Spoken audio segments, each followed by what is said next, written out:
Olá, nós vamos começar agora a nossa aula dos princípios básicos da hereditariedade, com foco na primeira lei de Mendel. Eu gosto muito de começar essa aula fazendo as seguintes perguntas que às vezes se confundem na cabeça de algumas pessoas e que precisam ser esclarecidas antes que a gente possa entrar nos princípios básicos da hereditariedade. A primeira delas é o que é o DNA. Muitas pessoas confundem o que é o DNA com cromossomo, com gene, e apesar das algumas questões serem próximas ou serem complementares, existem diferenças entre esses termos. Então, por exemplo, o DNA, ele é um ácido nucleico, ele é uma molécula fita dupla, composta por nucleotídeos e que a gente vai ver com mais calma, e é o DNA o responsável por armazenar as informações hereditárias. E o que são cromossomos, né? Os cromossomos, eles são aquelas estruturas compostas por DNA, mas também por proteínas. Então, associados ao DNA estão uma série de proteínas, dentre elas proteínas histonas. Então, quando a gente pensa em cromossomo e em DNA, eles são estruturas diferentes, mas que são bastante próximas entre si. Afinal de contas, o cromossomo ele é composto por DNA, mas ele não é feito somente de DNA. Ele é composto por DNA associado a proteínas, como as proteínas histonas. E o que é o gene, né? O gene é um termo também muito confundido com DNA. O gene, ele é um segmento de DNA, ele é um pedaço do DNA que corresponde a uma sequência que será transcrita em RNA. Então, não necessariamente o gene vai corresponder a uma proteína, como muitos ainda acreditam que seja esse o termo correto do gene, né? Um pedaço do DNA que corresponde a uma proteína, e a gente já sabe que a melhor forma hoje da gente definir o que é o gene é um segmento de DNA que vai ser transcrito em um RNA, tá? E por último, né, considerando os trabalhos de Mendel, o que significa o azão e o azinho? A gente chega muito na disciplina, né, com esses termos azão e azinho por conta das ervilhas que a gente estuda lá no segundo grau, e às vezes a gente se esquece o que corresponde o azão e o azinho, ou seja, o que está por trás do azão e do azinho. Então, as letras, né, azão e azinho, elas são colocadas para nos remeter a uma sequência de DNA que se difere entre si, né, que correspondem aos alelos.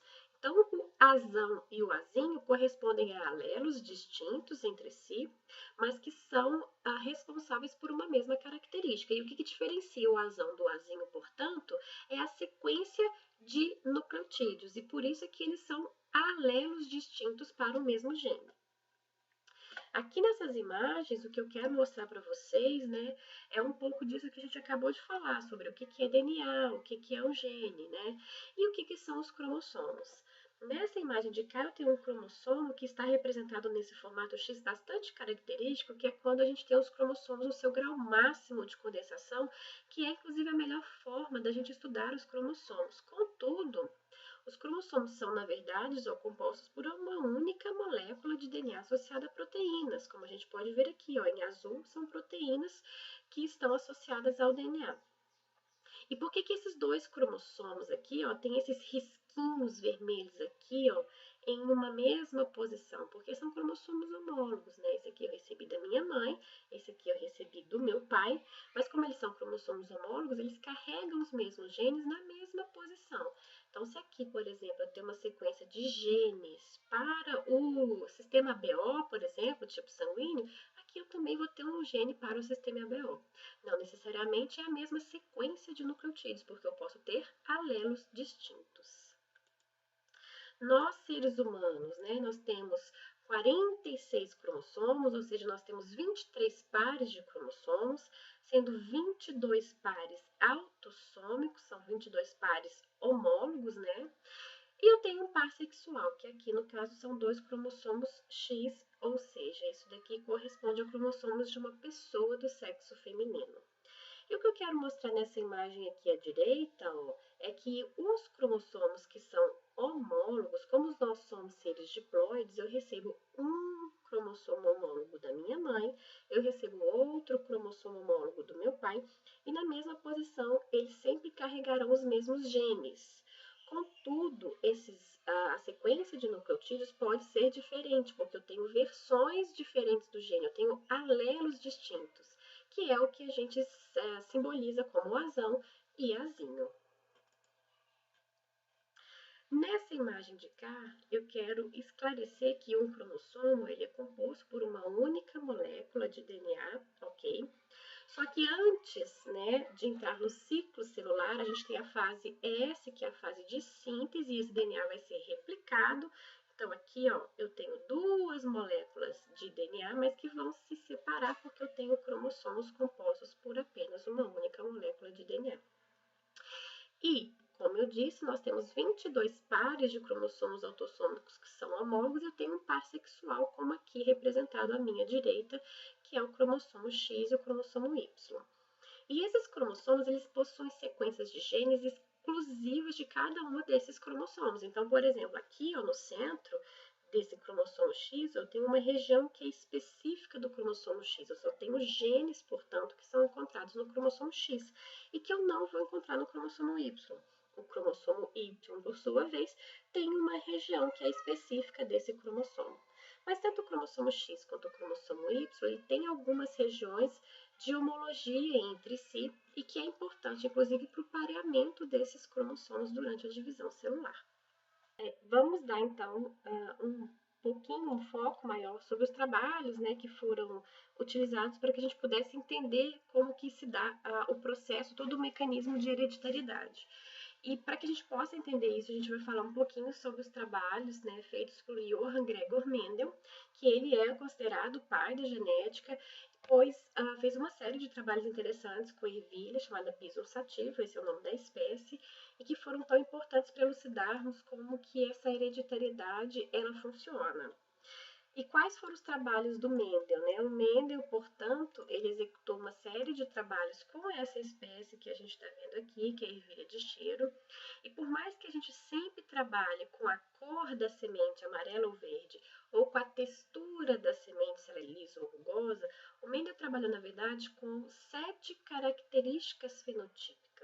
Além da cor e da textura da semente, ele trabalhou com a cor de revestimento da semente, com a posição da flor, com o comprimento do caule, formato da vagem e cor da vagem. E para todas as 7 características fenotípicas, o Mendel sempre chegou aos mesmos resultados. E quais foram esses resultados, né? O que Mendel fez? Primeiramente, ele foi muito feliz na escolha da espécie, porque a espécie ela é uma espécie que tem um tempo de geração curto, ou seja, se a gente planta uma semente rapidinho, ela se torna uma adulta e a gente consegue, inclusive, fazer com que essa adulta se reproduza e a gente vai observar as características fenotípicas de interesse na prole. Além disso, ela é uma espécie pequena, então ele conseguiria cultivar um grande número de indivíduos e que gera uma prole muito interessante, porque em uma mesma vagem você tem um número muito grande de prole. Então, Mendel foi muito feliz na escolha da espécie que ele estudou.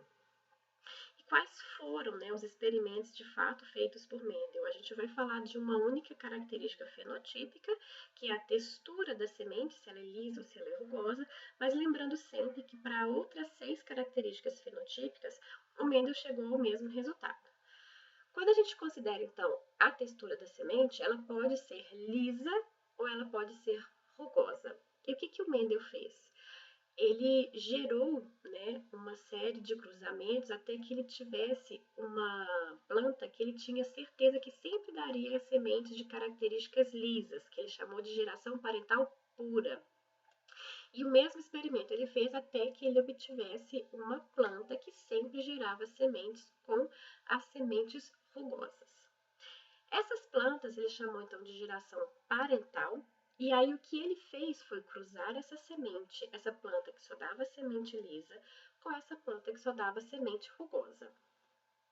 Desse cruzamento entre plantas que só davam sementes lisas com plantas que só davam sementes rugosas, nós obtivemos a geração filial F1, tá? E nessa geração, todas as sementes elas só tinham a característica fenotípica de sementes lisas. Essas sementes então foram plantadas, elas cresceram e foram autofecundadas. E no momento que eu estou autofecundando, quer dizer que eu estou cruzando sementes lisas com sementes lisas. O resultado desse cruzamento é a geração filial 2, ou comumente chamamos F2. E ao analisarmos os dados dessas sementes, o que o Mendel obteve? 5.474 sementes com características fenotípicas lisas, 1.850 sementes de característica fenotípica rugosa. E quando nós analisamos essas características de sementes lisas e sementes rugosas, a gente observa que existe uma proporção 3:1. Ou seja, a cada 4 sementes analisadas, 3 possuíam a característica fenotípica lisa, enquanto uma semente possuía a característica fenotípica rugosa. Quando a gente pensa em genótipos, qual foi o cruzamento que Mendel fez? Então, essas sementes da geração parental que ele chamou de pura é porque elas eram, na verdade, sementes homozigotas. As sementes de plantas lisas, elas tinham o genótipo R, enquanto que as sementes de característica rugosa tinham o genótipo R. Ambas são homozigotas. Uma é homozigota dominante, enquanto a outra é homozigota recessiva. Uma planta que tem genótipo R só produz gametas com esse alelo R, enquanto que uma planta que tem genótipo homozigoto recessivo R, só produz gametas com esse genótipo R. Esses dois gametas, então, quando eles se unem, eles formam uma semente que tem genótipo heterozigoto, R, e que são sementes lisas. Essas sementes aqui, por sua vez, formam dois tipos de gametas.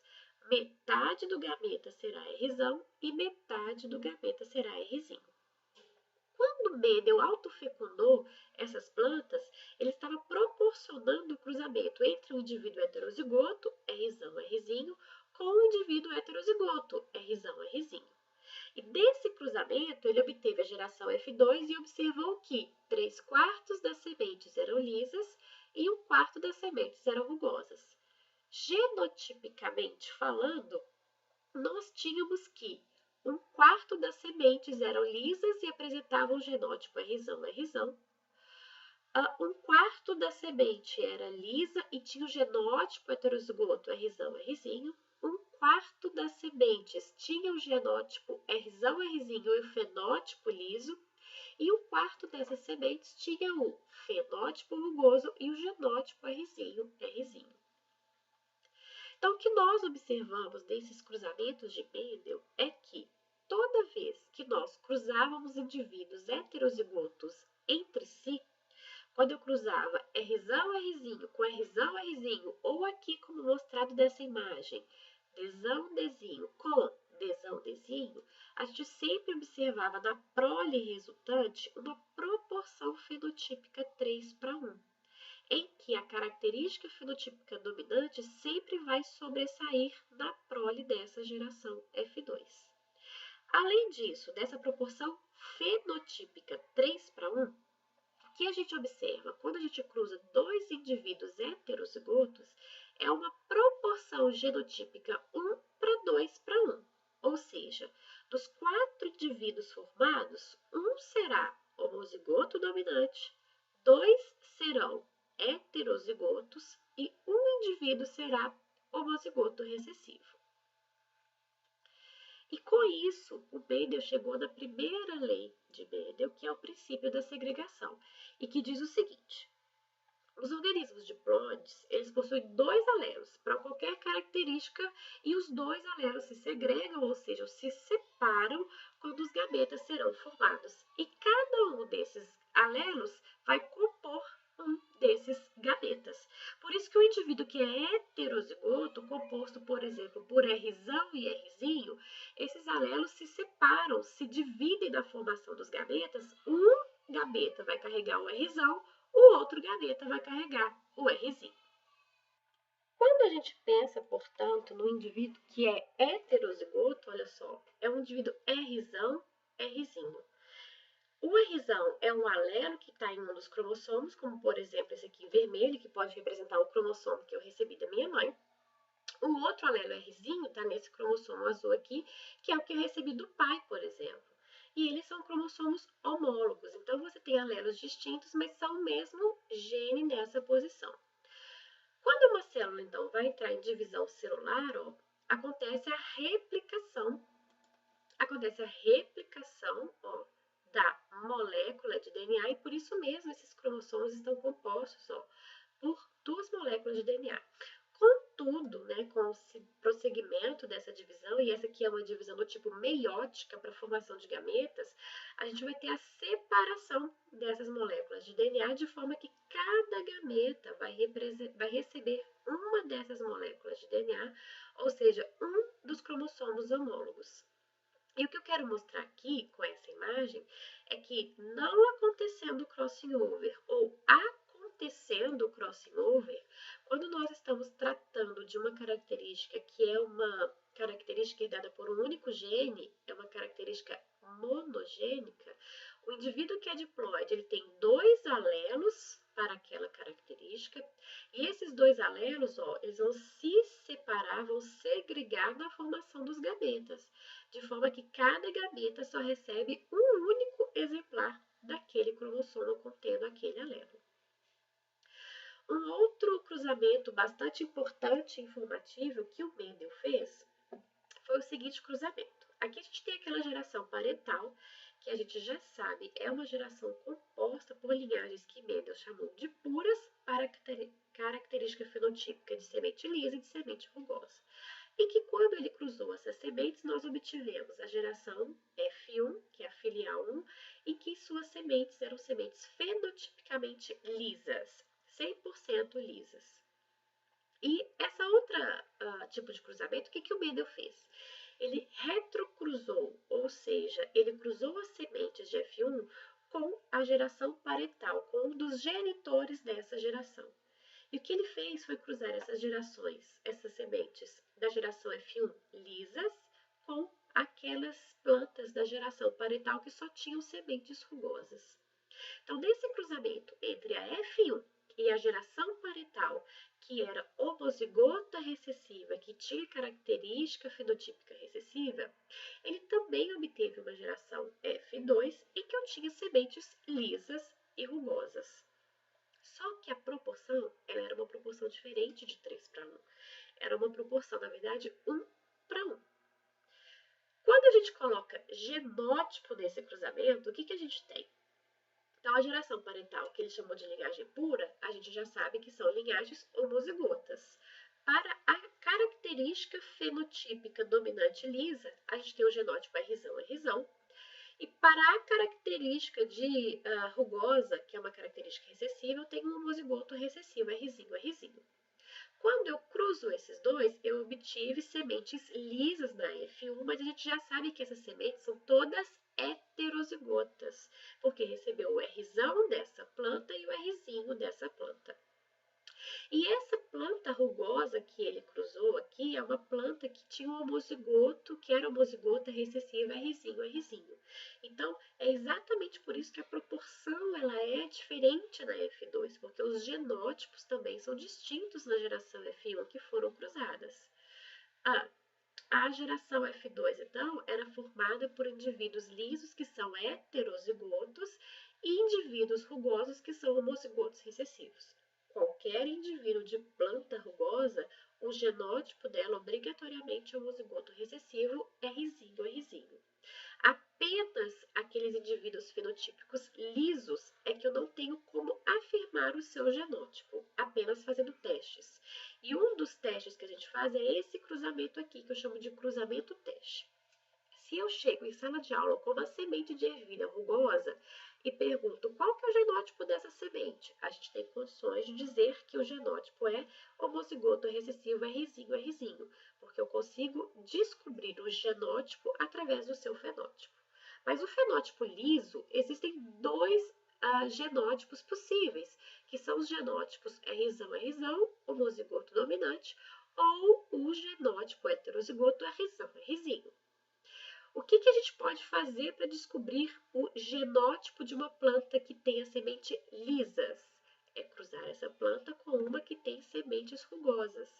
Se eu observo uma prole de proporção 1 para 1, eu tenho certeza absoluta que essa planta ela era uma heterozigota. Agora, se eu observo numa prole 100% das sementes lisas, é porque essa planta era, na verdade, uma homozigota dominante. Então, cruzar um heterozigoto com um homozigoto recessivo e observar essa proporção 1 para 1, ela é importante porque através desse teste, desse cruzamento, eu consigo discriminar o genótipo de uma característica fenotípica dominante. Eu posso descobrir se aquele genótipo é heterozigoto ou um homozigoto dominante. E uma das metas que o Mendel teve, assim, que eram bastante interessantes, era querer desenvolver uma metodologia para que a gente possa prever os resultados, né, dos cruzamentos antes de fato observarmos aqueles cruzamentos. E a gente consegue fazer isso, primeiramente, determinando quais são os tipos de gametas que aqueles indivíduos podem produzir, e depois colocar aqueles gametas em o que eu chamo de quadro ou quadrado de poder e prever os resultados da união entre esses gametas. Bom, esse quadro de poder foi desenvolvido por esse pesquisador e o que a gente faz nesse quadro é combinar, na verdade, os gametas que são produzidos entre os genitores e tentar desvendar quais seriam os genótipos formados e, consequentemente, os fenótipos que a gente vai observar. Então, aqui, o que a gente tem de exemplo para estudar esse quadro ou quadrado de poder? Eu tenho como exemplo coloração de pelos em cobaias. Hipoteticamente, eu estou colocando como se fosse uma herança monogênica, em que tem o alelo Bzão dominante, que me dá uma característica de coloração preta, e um alelo Bzinho, que me dá uma característica de coloração branca. Um cruzamento entre dois indivíduos heterozigotos, né, e portanto são indivíduos de coloração preta, pode me dar quais possíveis prole? Então, o que eu vou fazer é colocar aqui nessa linha os gametas possíveis que são feitos por esse genitor. Então, eu coloco aqui, ó, metade do óvulo é Bzão, metade do óvulo é Bzinho. E aqui nessa coluna eu vou colocar e representar os gametas produzidos pelo macho. Então, eu vou ter metade dos espermatozoides carregando Bzão, metade dos espermatozoides carregando Bzinho. E aqui dentro desse quadro eu vou colocar todas as possíveis uniões entre esses gametas e prever quais são os resultados desse cruzamento. Então, por exemplo, se esse espermatozoide fecunda esse óvulo, eu tenho o genótipo Bzão sendo formado. Mas, se esse espermatozoide fecundar, na verdade, esse óvulo, eu tenho esse genótipo heterozigoto Bzinho sendo formado. Se esse espermatozoide de baixo, na verdade, participa da fecundação e fecunda esse primeiro óvulo, eu tenho um genótipo heterozigoto Bzinho sendo formado. Mas, se esse espermatozoide fecundar esse óvulo de cá, eu tenho um homozigoto recessivo sendo formado. Então, sabendo dos genótipos, agora eu consigo colocar os fenótipos. Por quê? Um alelo Bzão, presente em cada um desses três genótipos, me dá uma característica fenotípica preta, enquanto que o homozigoto Bzinho tem uma coloração fenotípica branca. Então, quando eu analiso isso daqui, eu consigo chegar naquelas proporções que o Mendel observou. Uma proporção fenotípica 3 para 1 e uma proporção genotípica 1 para 2 para 1. Essa é interessante que a gente possa prever alguns cruzamentos para que a gente possa informar e ter conhecimento dos resultados da prole antes mesmo dela ser realizada, dela ser produzida. Um outro método que a gente tem para que a gente possa prever resultados de cruzamentos é usar a probabilidade de formação de determinados genótipos. Então, quando a gente pensa em probabilidade, a gente sempre vai pensar numa resposta de probabilidade sendo dada em uma fração ou em um número decimal, jamais em porcentagem. A gente não está estudando frequência, tá? Então, quando perguntar assim, qual é a probabilidade de formação do gameta? Ou é uma probabilidade igual a 1, ou é uma probabilidade igual a 0, ou é uma probabilidade igual a 1 sobre 2, sempre em fração, ou então ela é uma probabilidade dada em números decimais. 1 sobre 2 ou 0,5 corresponde à mesma coisa. Jamais 50%. Para que a gente possa, então, usar dessa regra de probabilidade, probabilidade, vamos conhecer duas dessas regras. Uma é a regra da multiplicação e a outra é a regra da adição. Quando eu vou usar uma e quando eu vou usar a outra. Então, a regra da multiplicação, a gente vai usar quando a gente quer conhecer a probabilidade de dois ou mais eventos que são independentes de ocorrerem juntos, tá? Geralmente, para saber qual regra que eu uso, eu posso usar do termo e ou do termo ou. Então, se os eventos são independentes e eu quero que aconteça assim e assado, eu uso a regra da multiplicação, tá? Para que essa regra seja válida, então, o resultado de um evento não pode influenciar no outro. Então, eu quero que o filho seja do sexo masculino e saudável, por exemplo. Então, são dois eventos que são independentes. O fato de ser do sexo masculino não quer dizer que ele vai ser saudável ou doente, né? São coisas distintas. Então, quando eu quero que aconteça uma coisa e outra, e esses eventos são independentes, eu uso a regra da multiplicação. Só para que a gente possa entender, ó, qual que é a probabilidade da gente lançar um dado duas vezes e obtermos o número 4 duas vezes. Então, os eventos são independentes. Se eu jogo o dado uma vez e sai o número 4, não quer dizer que da próxima vez vai sair o 4, porque os eventos são independentes. Mas ele me perguntou a probabilidade de lançarmos o dado duas vezes e eu quero 4 nas duas vezes. Então, a primeira coisa é calcular a probabilidade de lançarmos um dado e sair o número 4. E essa probabilidade é de 1/6, 1 sobre 6. Como que eu sei isso? O dado tem 6 lados e apenas um deles é o número 4. Então, a probabilidade sai 4, 1 sobre 6.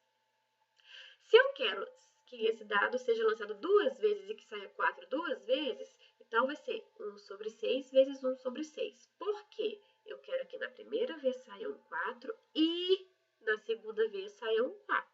Então, eu também vou usar a regra da multiplicação. E a minha resposta final é 1 sobre 36 avos. Então, lembrem-se, quando eu quero que uma coisa aconteça e a outra também, eu uso a regra da multiplicação. Agora, quando eu quero que aconteça uma coisa ou aconteça outra, eu uso a regra da adição. Quando é que eu vou usar isso? Quando a gente quer a probabilidade de qualquer um de dois eventos ou mais eventos que são mutuamente excludentes acontecerem. Para que essa regra seja válida, por exemplo, os eventos devem ser excludentes. E o que quer dizer isso? Eles devem ser excludentes. Quer dizer que se acontece o A, o B não pode acontecer. Eles são excludentes. Então, ou nasce fêmea ou nasce macho. Os dois não tem como. Então, se eu quero saber a probabilidade de que o filho seja ou do sexo feminino ou do sexo masculino, eu uso a regra da adição. Porque não tem como os dois eventos acontecerem juntos. Eles são excludentes. Ou nasce fêmea ou nasce macho, tá? Então, usando os dados, qual é a probabilidade de lançarmos um dado e obtermos ou um 3 ou um 4? Então, mais uma vez, se eu lanço o dado e sai um 3, não tem como sair 4, porque a probabilidade de acontecimento de um exclui a probabilidade de um outro evento acontecer. Ou sai um 3 ou sai um 4. Então, quando eu uso esse termo ou, a regra que eu uso é a adição. A probabilidade de lançar o dado e sair um 3, 1 sobre 6. E a probabilidade de lançarmos o dado e sair o 4, 1 sobre 6 também. A diferença é que agora eu vou somar essas probabilidades. 1 sobre 6 mais 1 sobre 6 é igual a 2 sobre 6. Então, a probabilidade de lançarmos o dado e termos um 3 ou um 4 é igual a 2 sobre 6 ou 1/3.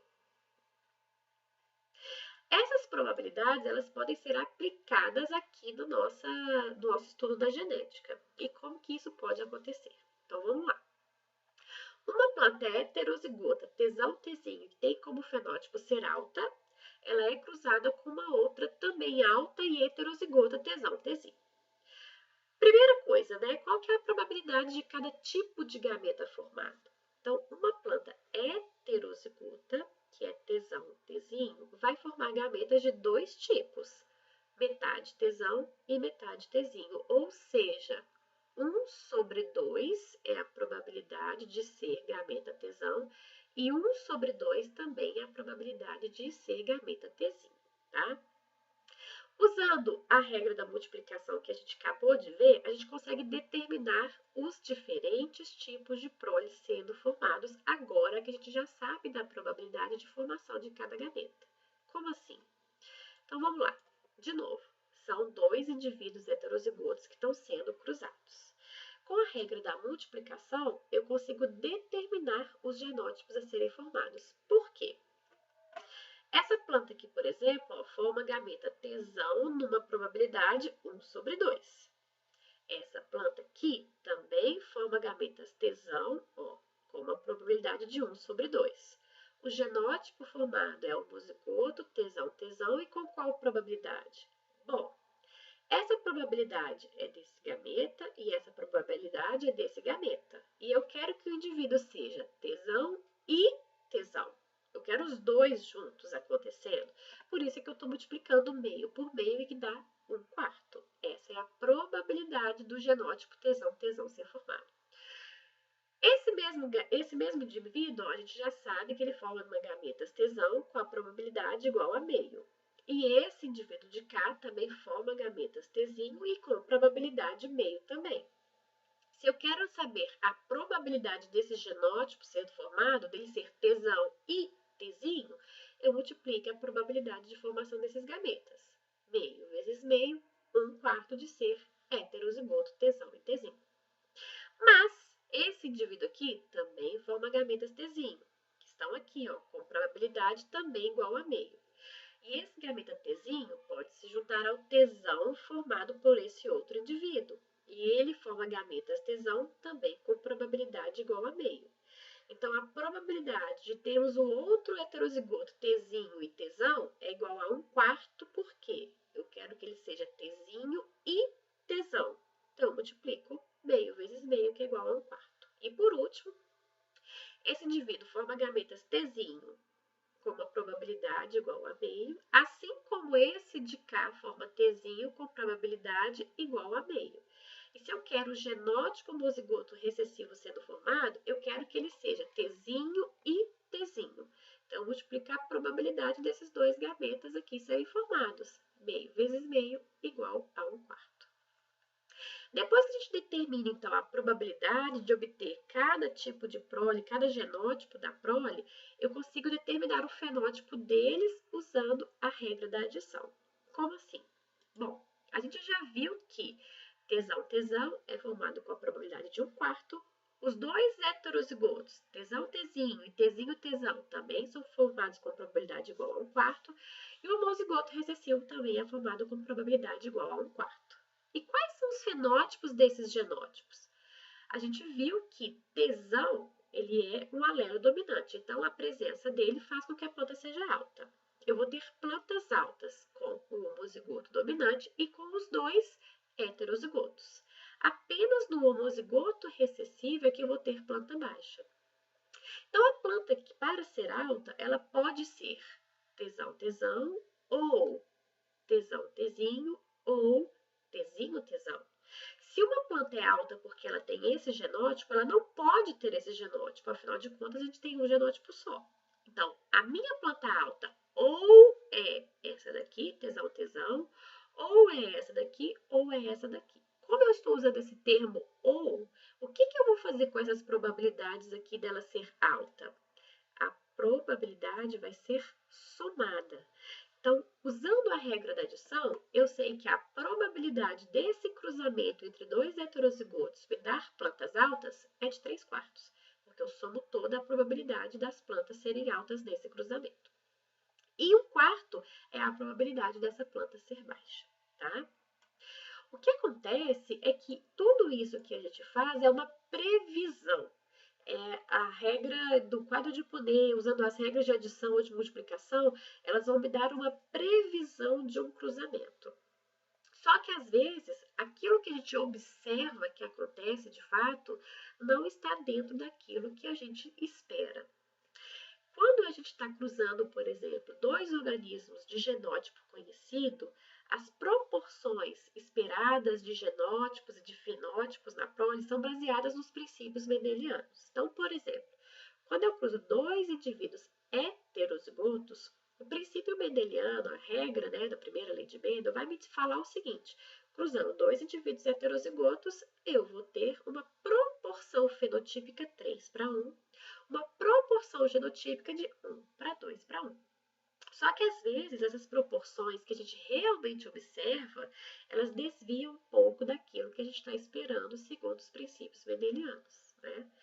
E esses desvios aí podem ser devido ao acaso. Então, por exemplo, vamos estudar a característica de coloração das baratas germânicas. Essas baratas podem ser marrom ou amarelas. Então, a barata vai ter o corpo marrom se ela tiver um alelo dominante Y grande. Ou ela ainda vai ser de coloração amarela se ela tiver dois alelos recessivos YZ. Então, com essa primeira frase aí, o que eu já sei de informação? Uma barata vai ser marrom se ela for homozigota dominante Y grande, ou heterozigota, Y grande, Y pequeno. Ela só vai ser amarela se ela for homozigota recessiva, YZ. Bom, de um cruzamento entre marrons heterozigotas, Y grande e Y pequeno, com amarelas, YZ, o que a gente espera? A gente espera uma proporção fenotípica 1:1, porque toda vez que a gente cruza o indivíduo heterozigoto com o indivíduo homozigoto recessivo, a gente espera uma proporção fenotípica 1:1. Então, desse cruzamento, né, se eu tenho 40 filhotes, por exemplo, se a proporção é 1:1, eu espero 20 marrons e 20 amarelas. Mas aí eu vou lá na minha prole e observo, na verdade, 22 baratas marrons e 18 amarelas. Então, quando a gente compara esses números, 20 e 20, e na verdade 22 e 18, parece que eu ainda tenho uma proporção 1:1. E que essa diferença aqui, ela é obra, por exemplo, do acaso. Mas se eu vou lá, conto as minhas baratas e observo, na verdade, 25 marrons e 15 amarelas, será que esse desvio ainda é por causa do acaso? Bom, para a gente ter, né, a certeza se esse desvio entre o observado e esperado é devido ao acaso, a gente tem que aplicar um teste estatístico, tá? Por quê? Algo que não o acaso pode ter provocado o desvio daquilo que eu estou observando com aquilo que eu espero de acordo com os princípios mendelianos. E o que seria isso, por exemplo? O que pode levar a esse desvio, né? Talvez a herança dessa característica ela não seja realmente monogênica e seja uma herança um pouco mais complicada, ou parte da prole amarela tenha morrido antes de ter sido contada, alguma coisa que não seja o princípio mendeliano possa estar atuando ali, provocando aquele desvio e não é realmente obra do acaso. Então, eu preciso avaliar se é o acaso responsável pelo desvio entre aquilo que eu observei e aquilo que eu espero de acordo com os princípios mendelianos. E aí eu uso o teste do Q quadrado. O que é esse teste do Q quadrado?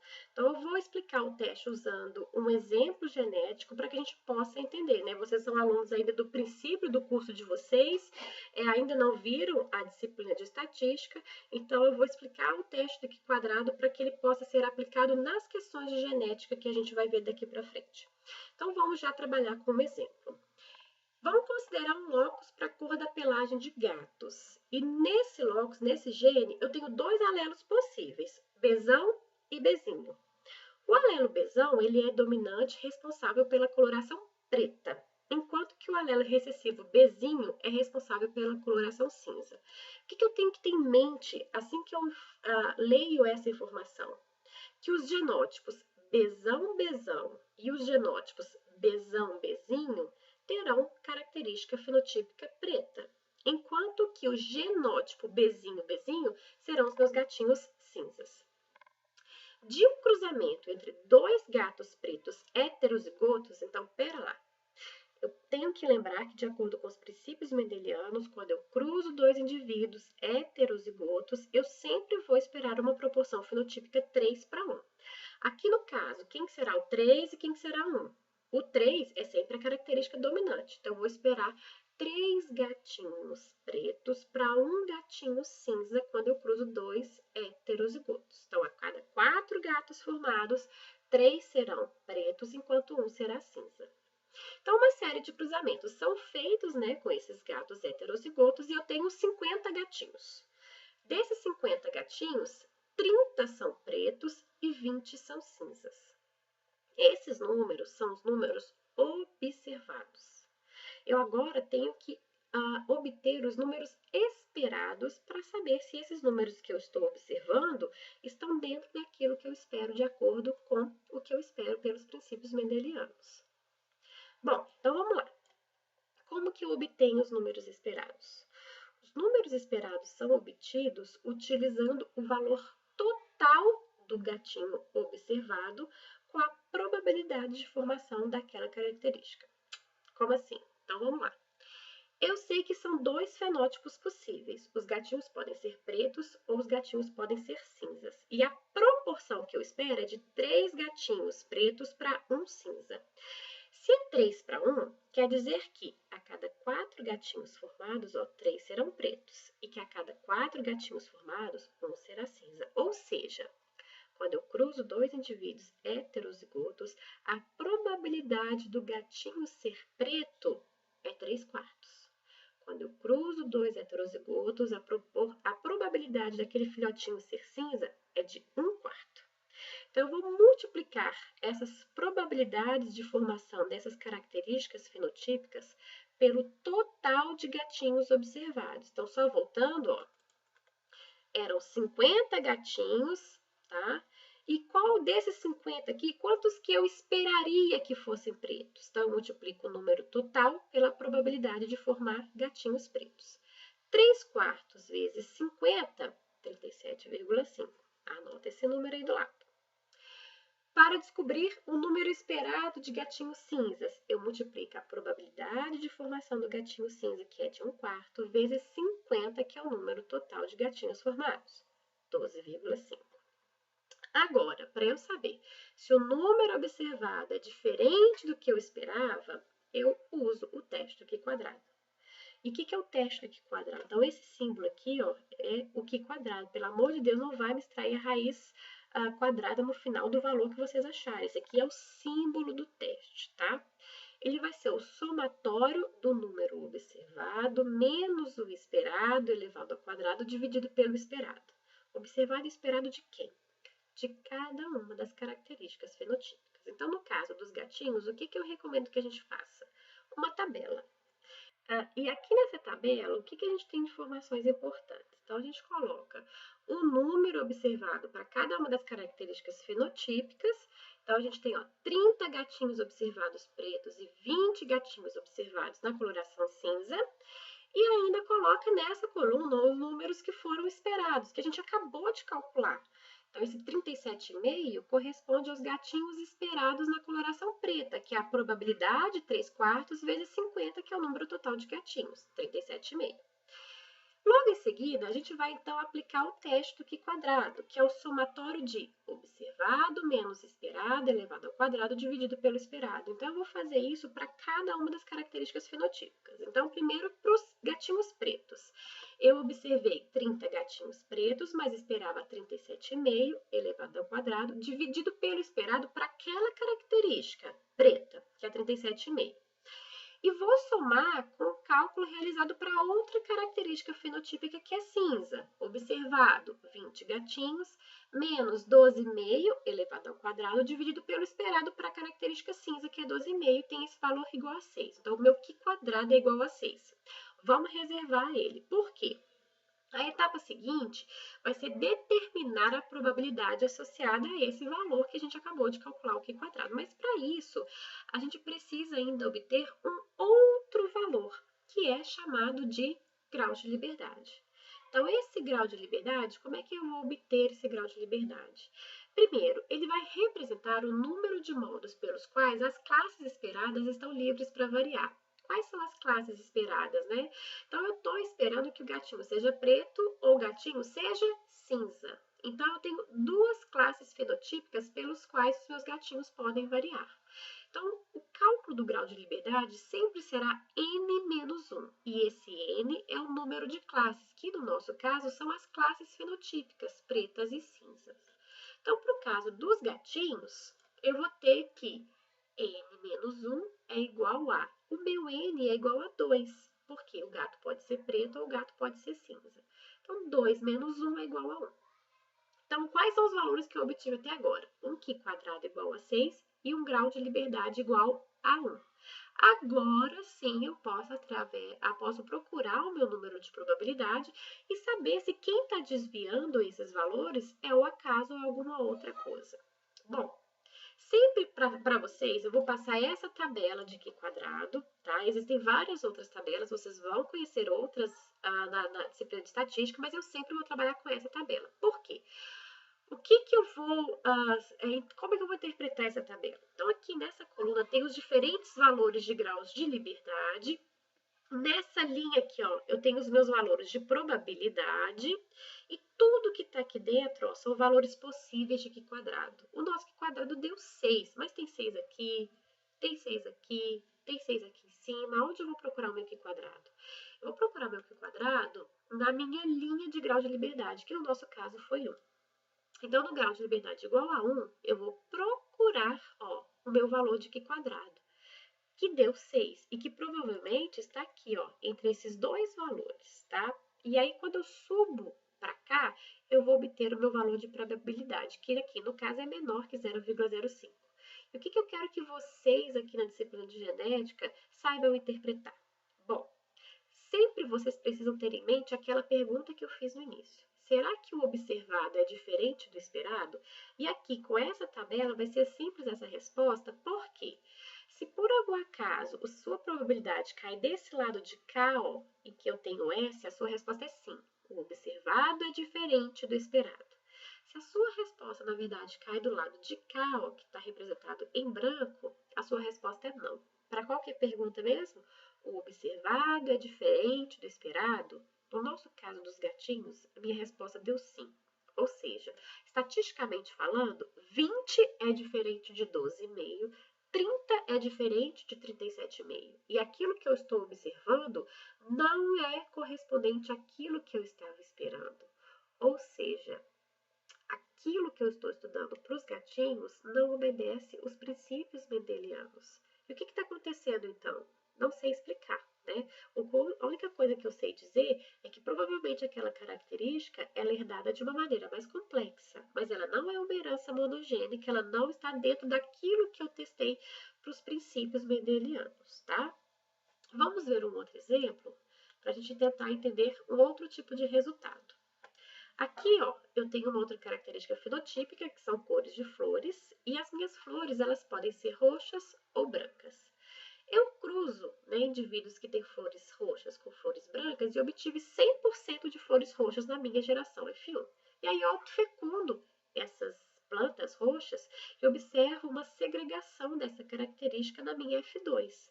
Na F2, eu tive 105 plantas com colorações de flores roxas e 45 plantas com flores de coloração branca. Quando eu olho esses números, 105 e 45, parece com 3 para 1. Então, eu vou testar essa possibilidade, né, de que isso aqui seja uma herança monogênica e que eu estou observando, então, essa proporção 3 para 1, porque na minha F1 eu tenho dois indivíduos heterozigotos que estão cruzando entre si. Bom, então, o que eu tenho aqui, ó? 105 roxas e 45 brancas são números observados desse cruzamento, tá? Então, a cada 150 plantas formadas, 105 tem flores roxas e 45 tem flores brancas. Então, de novo, esses são os valores observados. E eu preciso calcular os esperados. E como eu faço isso? Eu vou multiplicar o total da prole observada, ó, pela probabilidade de formação de cada uma das características fenotípicas. Se eu estou testando que isso aqui é uma proporção 3 para 1, é porque a cada 4 plantas formadas, 3 têm flores roxas, a cada 4 formadas, uma tem flor branca. Então, a probabilidade de ser planta de flor roxa, 3 quartos. 3 quartos vezes 150, 112,5. 112,5 é o número que eu espero de plantas com flores roxas. Eu observei 105.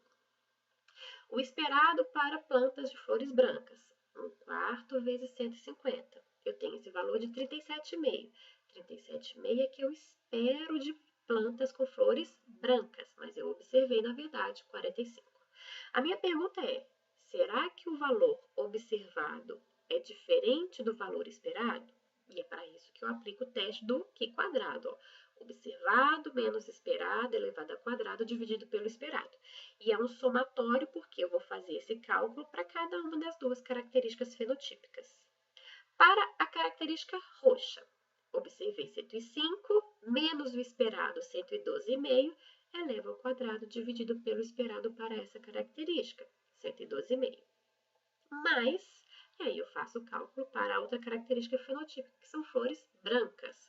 Eu observei 45 menos 37,5, que era o que é esperado, elevado ao quadrado, dividido por 37,5, que eu espero para essa característica. E desenvolvendo isso, eu tenho o valor de Q quadrado igual a 2. Mas além do Q quadrado, eu tenho que calcular os graus de liberdade, que correspondem ao número de classes fenotípicas menos 1, N menos 1. Bom, eu tenho duas classes fenotípicas, porque as flores podem ser roxas ou brancas, então, mais uma vez, 2 menos 1, meu grau de liberdade é igual a 1. E aí, será que o observado é diferente do esperado? Vamos voltar lá naquela tabela, né? Eu vou procurar aonde o meu Q quadrado é igual a 2. Aqui na minha linha de grau de liberdade igual a 1. Então, quando eu começar a procurar, ó, eu vou encontrar que o meu Q quadrado igual a 2, ó, está aqui, nessa posição. A minha pergunta é, sempre, o observado é diferente do esperado? E se cai desse lado de cá, minha resposta é não. Se a minha resposta é não, aqueles números que eu observei, 105 e 45, eles não diferem do que eu esperava, que era 112,5 e 37,5.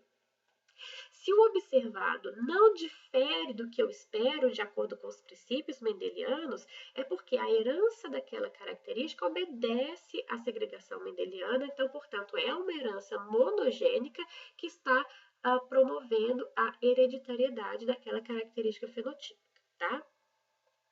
Bom, em relação ao princípio da hereditariedade, né, de acordo com a primeira lei de Mendel, são essas informações que eu gostaria de passar para vocês, e mais informações um pouco mais detalhadas vocês vão encontrar nos capítulos de referência que eu passei para vocês.